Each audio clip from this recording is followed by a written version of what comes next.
Auzubillahiminasyaitonirrajim. Bismillahirrahmanirrahim. Assalamualaikum warahmatullahi wabarakatuh. Saya Datuk Haji Yuni Eko Haryatna, Kepala Perwakilan YARA Perwakilan Kota Banda Aceh dan juga sebagai anggota pengarah pada Satuan Tugas Advokasi Pembumian Ideologi Pancasila dari Yayasan Advokasi Rakyat Aceh.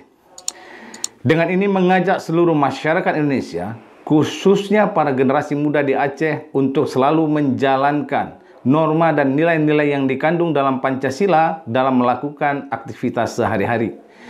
Pancasila sebagai ideologi negara, kita telah memberikan arahan kepada seluruh rakyat Indonesia agar hidup sesuai dengan nilai-nilai yang Pancasilais dan sudah menjadi kewajiban kita sebagai bangsa Indonesia untuk selalu menerapkan nilai-nilai Pancasila dalam kehidupan sehari-hari.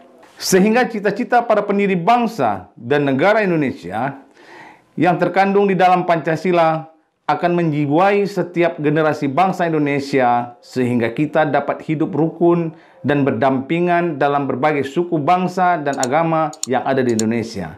Sekian dari kami. Wabillahi taufiq wal hidayah. Assalamualaikum warahmatullahi wabarakatuh.